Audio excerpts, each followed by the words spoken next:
आज इस वीडियो के द्वारा हम समझने की कोशिश करेंगे कि ब्रिटिशर्स ने मुगल रूल को कैसे खत्म किया। ये एक ऐसा काम था जो कि अफगान, राजपूत और मराठा नहीं कर पाए थे, मगर वो काम दूर देश से आए अंग्रेजों ने कैसे कर दिया। इसका जवाब जानने के लिए हमें 17th और 18th सेंचुरी एडी में चल रही पावर स्ट्रगल और सोशियो इकोनॉमिक सिचुएशन को अच्छे से समझना होगा।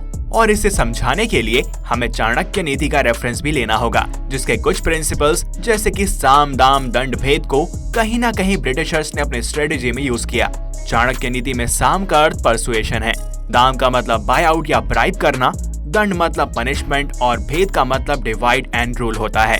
कहानी शुरू होती है 1600 एडी से, जब कुछ इंग्लिश मर्चेंट्स आपस में मिलकर एक जॉइंट स्टॉक कंपनी यानी ईस्ट इंडिया कंपनी की स्थापना करते हैं। फिर क्वीन एलिजाबेथ फर्स्ट के रॉयल चार्टर से उन्हें ईस्टर्न वर्ल्ड में ट्रेड करने का एक्सक्लूसिव राइट मिल जाता है। ट्रेड करने के इरादे से आए कैप्टन हॉकिंस और उनके बाद Thomas Roe Mughal emperor Jahangir के दरबार में आते हैं।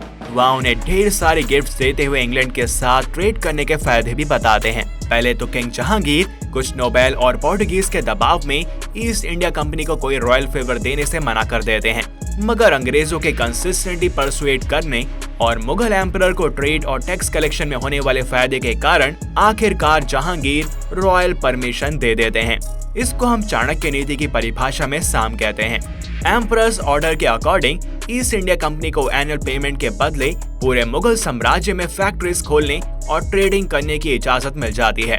एम्परर्स ऑर्डर मिलने के बाद ब्रिटिशर्स एक एक करके सूरत, मद्रास, बॉम्बे, कोलकाता, पटना इत्यादि जैसी जगहों पर अपनी फैक्ट्रीज ओपन करते हैं।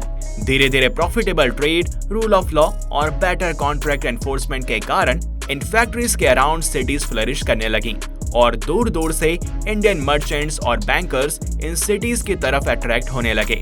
लेकिन अब ब्रिटिशर्स के ऑपरेशंस बढ़ने लगे थे। पहले उनका इंटरेस्ट सिर्फ ट्रेड में था, पर बाद में उन्हें लगा कि पॉलिटिकल पावर को कैप्चर करने से उनका ट्रेड करना और आसान और प्रॉफिटेबल हो जाएगा। इसी ग्रीड के चलते ईस्ट इंडिया कंपनी 1686 एडी में औरंगजेब के खिलाफ जंग छेड़ देती है, मगर अंग्रेजों की सेना औरंगजेब के सामने टिक नहीं पाती और बुरी तरह से हार जाती है।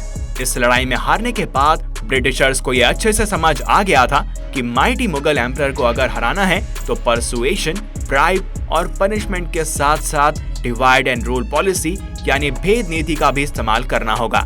सबसे पहले ब्रिटिशर्स औरंगजेब के सामने हाथ जोड़कर माफी मांगते हैं और आगे ऐसे भूलकर भी ना करने की कसम खाते हैं। औरंगजेब भी इंडियन क्राफ्ट्समैन और इकोनॉमिक इंटेलिजेंस को ध्यान में रखते हुए 15,000 का जुर्माना लगाकर ब्रिटिशर्स को माफ कर देते हैं। ये माफी ईस्ट इंडिया कंपनी के लिए आगे चलकर काफी ज्यादा क्रूशियल साबित होती है। 1707-1717 में औरंगजेब के मरने के बाद सक्सेशन कॉन्फ्लिक्ट शुरू हो जाता है और कई कमजोर एम्परर्स के गद्दी संभालने के कारण मुगल एम्परर डिक्लाइन होने लगता है और इसका डायरेक्ट बेनिफिट ब्रिटिशर्स को मिलता है। अब बात करते हैं कि ब्रिटिशर्स ने इस पावर स्ट्रगल का फायदा कैसे उठाया। वीक सक्सेशन के प्रेजेंस में मुगल कोर्ट कॉन्स्पिरेसीज और पावर स्ट्रगल का अड्डा बन जाता है। ऐसे नाजुक स्थिति में एम्परर फारूक सियार 1717 में ब्रिटिशर्स को एक एम्परर्स ऑर्डर इशू करते हैं। इस ऑर्डर के अकॉर्डिंग एक एनुअल पेमेंट के बदले ईस्ट इंडिया कंपनी को पूरी मुगल टेरिटरी के अंदर ड्यूटी फ्री ट्रेड करने की परमिशन मिल जाती है। इसके अंतर्गत ब्रिटिशर्स अपने गुड्स पर दस्तक यानी ड्यूटी फ्री परमिट इशू कर सकते थे। इसे देखकर कोई भी लोकल रूलर उस पर एक्स्ट्रा टैक्स नहीं लगा सकता था। ब्रिटिशर्स इस दस्तक सिस्टम का मिसयूज करना शुरू कर देते हैं। ये देखकर बंगाल के नवाब ब्रिटिशर्स को दस्तक का मिसयूज करने से रोक देते हैं। इस बीच पर्शिया के रूलर नादिर शाह पर्शिया को बदहाली से निकालने के लिए ईयर 1739 में इंडिया पर अटैक कर देते हैं। इस समय के मुगल रूलर मोहम्मद शाह इस रेड के लिए बिल्कुल भी तैयार नहीं थे। मुगल कोर्ट में चल रही कॉन्स्पिरेसी के कारण नादिर शाह बहुत ही आसानी से दिल्ली तक पहुंच जाते हैं और 70 करोड़ की धन संपत्ति, कोहिनूर डायमंड और पीकॉक थ्रोन के साथ पर्शिया वापस चले जाते हैं। इस लूट से मुगल एम्परर की प्रेस्टीज को काफी सदमा पहुंचा, जिससे डेक्कन में मराठाओं और बंगाल में ईस्ट इंडिया कंपनी दोनों को ही साइकोलॉजिकल एडवांटेज मिल जाती है। पर इन दोनों पावर्स को यह पता था कि शहंशाह को गन पॉइंट पर हटाना बेवकूफी होगी, क्योंकि एम्परर भले ही वीक हो पर वो इंडिया की पॉलिटिकल यूनिटी के सबसे बड़े सिंबल थे।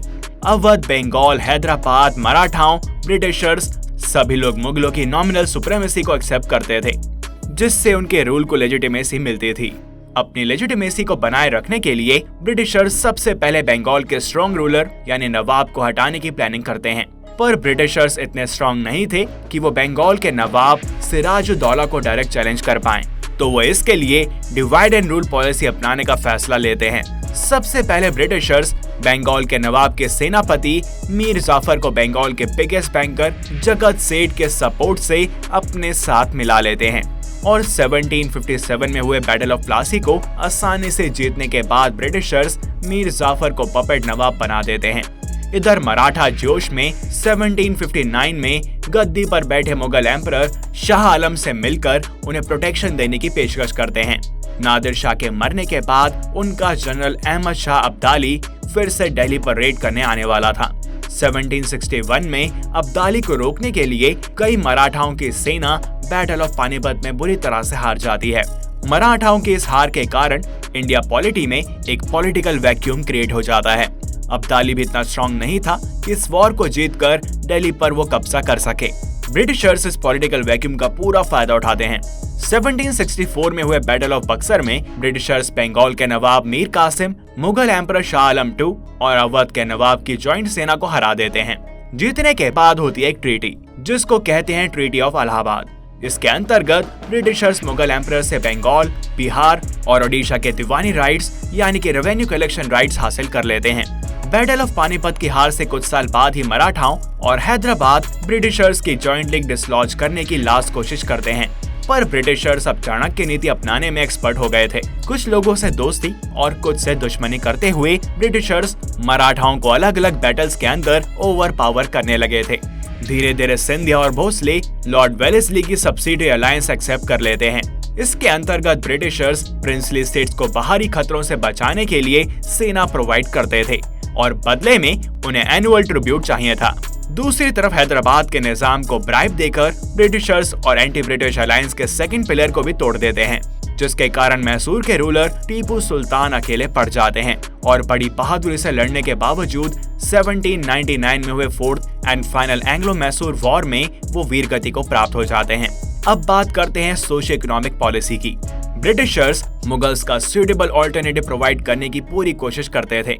मुगल्स और मराठास के मेजर रेवेन्यू सोर्स लाचार किसान थे, लेकिन Britishers better trade, commerce, land revenue system and rule of law की मदद से इंडियन पॉपुलेशन के कुछ सेक्शंस की लॉयल्टी हासिल करने में सफल होने लगे थे।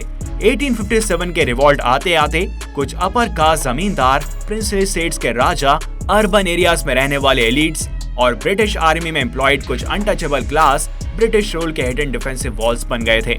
इस कारण 1857 में फाइनली ब्रिटिशर्स एक अनसिविलाइज्ड तरह से मुगल डायनेस्टी को खत्म कर देते हैं। Last Mughal emperor Bahadur Shah Jafar II को बंदी बनाकर रंगून भेज दिया गया था। यही सब था आज की इस वीडियो में कि कैसे ब्रिटिशर्स ने मुगल्स के रूल को इंडिया में एंड किया। इस वीडियो में बस इतना ही। आपको इस बारे में जानकर कैसा लगा हमें कमेंट सेक्शन में जरूर बताएं। और अगर आपको वीडियो पसंद आई हो तो इसे लाइक करें और ज्यादा से ज्यादा शेयर करें। साथ में चैनल को सब्सक्राइब और बेल आइकन को प्रेस करना ना भूलें। मिलते हैं आपसे अगली वीडियो में और भी इंटरेस्टिंग कंटेंट के साथ। Till then, good bye.